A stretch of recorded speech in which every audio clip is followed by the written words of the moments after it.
Does God have anything to say?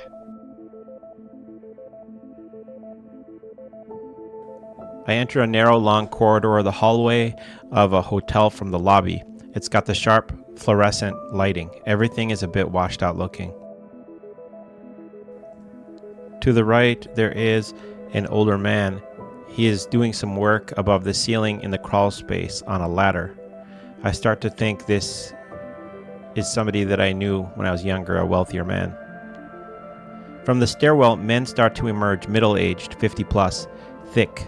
They are smiling synthetically, like the kind of smiles you save for the public, and they're dressed in robes of Franciscans.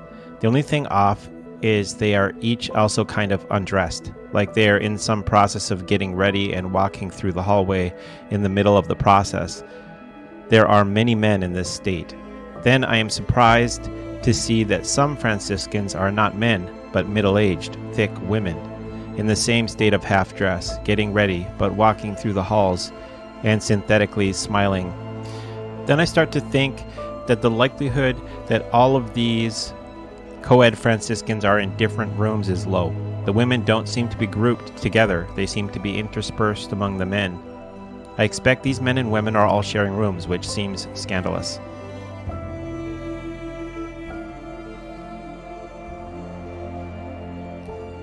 This dream unfolds within a deeply symbolic architecture, a narrow hotel corridor, a synthetic gathering of co-ed Franciscans in compromised states of dress, and an old man burrowed into the ceiling, each element charged with typological resonance under the divine sorting system. Line-by-line hermeneutic interpretation. I enter a narrow, long corridor, the hallway of a hotel from the lobby. The narrow corridor evokes Matthew 7:14. For the gate is narrow, and the way is hard that leads to life, and those who find it are few. The dreamer steps into the sorting space, the judgment corridor where salvation or damnation is discerned. A hotel is a transitory space, not a home, representing temporary spiritual states, modern constructs of disconnected community institutional facades. It mimics the church structurally, but lacks permanence and consecration. The lobby is the place of encounter, the world's entrance to sacred pretense. The corridor is the procession, the path through illusion into judgment. Typological role. The dreamer is in the initiation path, walking the spiritual threshold where discernment begins. The dream is not symbolic of a place, but of a testing environment cloaked in institutional appearances. It's got the sharp fluorescent lighting. Everything is a bit washed out looking. Fluorescent lighting symbolizes artificial illumination, man-made enlightenment, not divine light. It is the light of technocratic clarity, institutional bureaucracy, and synthetic purity. Washed out appearance suggests a bleaching of spiritual depth. Things appear exposed, yet lack essence, vitality, or true sanctity. Scriptural mirror. Woe to you, scribes and Pharisees, hypocrites, for you are like whitewashed tombs. Matthew 23:27. The environment is lit, but dead. To the right, there is an older man, heavyset on a ladder in a closet. He is doing some work above the ceiling in the crawl space on the ladder. Right side equals perceived authority. Matthew 25:33-34. But here the man is in a closet, symbolic of concealment and hidden operations. It is not the sanctuary, but a secret workspace. Older, heavy-set man, sign of worldly power, inertia, traditional bloat. Perhaps he is a once paternal archetype who is now functionally embedded in a false structure. On a ladder suggests aspirations towards higher realms, a Jacob's Ladder parody, but this location, closet, ceiling, implies secret ambition, hidden manipulation in spiritual spaces. Crawl space equals constricted spiritual upper region, unworthy of celestial ascent. Psalmic echo. The proud have hidden a snare for me. They have spread a net by the wayside. They have set traps for me. Psalms 145. This figure is not ascending, but working within corrupted heights. I started to think he was a wealthy older man that I knew at some point in my life. The connection to past acquaintance suggests this figure embodies a familiar structure of worldly esteem, formerly influential. He represents a mentor class corrupted or deformed, once perhaps genuine, now subsumed in institutional rot. His wealth, age, and labor within the ceiling all connote misplaced stewardship. From the stairwell, men start to emerge, middle-aged, 50 plus, thick. The stairwell. Spaces between levels, liminal spiritual zones. These men are not ascending or descending by will, but are emerging horizontally into the corridor, the path of judgment. They are bypassing the actual path of ascent. Middle-aged, thick, stagnant, maturity, past the age of innocence. Their bulk signifies spiritual overindulgence, moral sloth, comfort in worldly ecclesial power. Emergence and mass signals a movement, a systemic presence within the temporary ecclesial structure.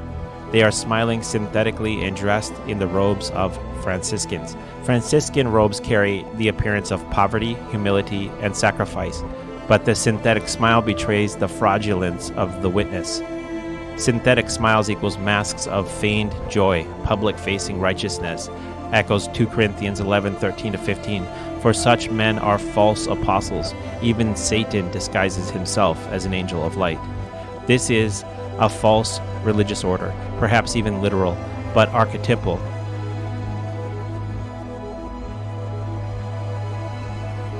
Nonetheless, a parody of holy poverty, dressed in sackcloth, inwardly rich and satiated, walking in corridors of man-made light. The only thing off is that they each also kind of are undressed, like they are in some process of getting ready and walking through the hallways in the middle of the process. Half-dressed equals lacking spiritual integrity. Revelations 3:17, you do not realize that you are wretched, pitiable, poor, blind, and naked. In the process of dressing, perpetual pretense of transformation, never fully sanctified. They are trapped in a liturgical pantomime. It mirrors the lukewarm of Revelation 3:16. Walking through a hallway, they have no shame in this state, and the institution allows it. Then I am surprised to see that some Franciscans are not men, but middle-aged, thick women, in the same state of half-dress, getting ready but walking through the halls and synthetically smiling. Thick women mirror the men exactly. This is not complementary but convergence of the sexes into one bloated archetype of worldly religious identity. No modesty, no separation. This is the collapse of spiritual hierarchy and gendered purpose in the ecclesial body. Disguised as equality but functionally destructive, they represent the inversion of Marian humility, not in the image of Our Lady, but of Jezebel. Revelation 2:20. Synthetic joy reveals that they have traded sanctity for acceptance. The women don't seem to be grouped with each other in any way. I expect these men and women are all sharing rooms, which seems scandalous. This is the heart of the dream's exposure. Cohabitation within temporary ecclesial lodging, implying fornication or at least spiritual confusion. There is no order, no chastity, no gendered monastery or cloister. The structure is Franciscan in form only. It has become a brothel of God, a mock church. This mirrors Ezekiel 23, the adulterous sisters, Aholah and Oholiba, who prostituted themselves with the nations and defiled God's covenant. Overall typological and archetypal roles. The dreamer is both observer and discernment subject.